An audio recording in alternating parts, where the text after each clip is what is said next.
যেমন আমি ইসলাম ধর্মের অনুসারী, আমার কাছে ইসলাম ধর্ম প্রিয়, হিন্দু ভাইদের কাছে তাদের ধর্ম প্রিয়, খ্রিস্টানের কাছে খ্রিস্টান ধর্ম প্রিয়, আদিবাসীর কাছে তাদের ধর্ম প্রিয়, দলিতদের কাছে তাদের, মতুয়াদের কাছে তাদের ধর্ম, যার যার ধর্ম তার কাছে, কিন্তু দেশটা আমাদের সবার।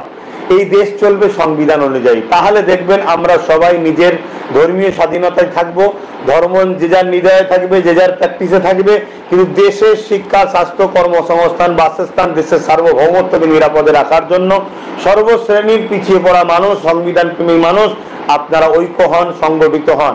আজকে কেন্দ্র সরকার যেভাবে সংবিধান বিরোধী কাজ করে দেশকে শেষ করছে, সমানভাবে রাজ্য সরকার সংবিধান বিরোধী করে রাজ্যটাকে শেষ করছে।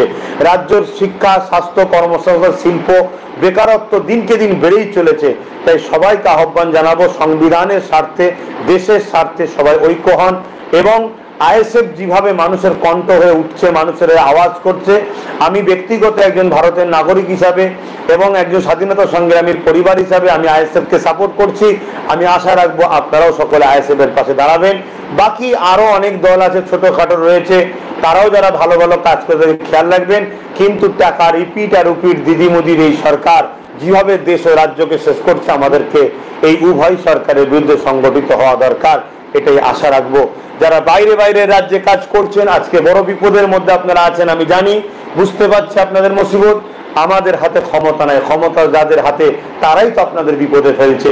আজকে কেন্দ্র সরকার আপনাদেরকে ডাইরেক্ট বিপদে ফেলছে, রাজ্য সরকার আপনাদের নিয়ে রাজনীতি রুটি শাখার জন্য রাস্তায় নেমে নাটক করছে।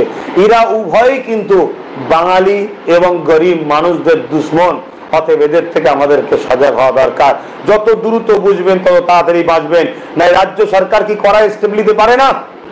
যে আমার রাজ্যের মানুষের উপরে যারা জুলুম করবে সেই রাজ্য সরকারকে ফোন করা, যে তুমি যদি জুলুম বন্ধ না করো তাহলে তোমার রাজ্যের যারা আছে এক্ষুনি তোমার রাজ্যে পাঠিয়ে দাও, আমার রাজ্য থেকে আমার রাজ্যে যারা পাঠিয়ে দাও, সেই খালি জায়গাগুলোতে তারা চাকরি বাকরি করবে। কিন্তু না, এরা শুধুমাত্র ভোটের জন্য তোমাদেরকে ব্যবহার করবে। তাই যদি বোঝার হয় বোঝো, আর না হয় কমসে কম আমাকে যদি গালি দিবা সব চাই গালি দিও। মানুষের হক কথা বলতে গিয়ে মা বাপটাকে গাল দিও না। তোমাদেরও বাপ মা যেমন তোমাদের কাছে প্রিয়, আমারও বাপ মা আমার কাছে প্রিয়। আমি কথা বলছি, ভুল হলে আমি দোষী, ঠিক হলে তার জন্য তোমরা আমাকে শাবাশি দিও। কিন্তু এর জন্য আমার মা বাপের কি দোষ হচ্ছে? আমি তার দুধের বাচ্চা না, তার কোলে বসে নাই। এগুলোকে বুঝে ভাষা ঠিক রেখে কথা বলবে। আশা রাখছি সবার ক্ষেত্রে এটা হওয়া দরকার। তোমার মা বাপ যদি তোমার কাছে প্রিয় হয়, তুমি অন্যের বাপ মাকে ঢেলা ছুটতে যেও না। বাই চান্স যদি ঘুরিয়ে এসে তোমার বাপ মাকে গালি দেয়, তোমারও যেমন আঘাত লাগবে, ঠিক তেমনই এটাই হবে ভদ্রতা, এটাই হবে নম্রতা, এটাই হবে আদর্শ। যাক, সকলের সুস্থতা কামনা করছি, ভালো থাকেন।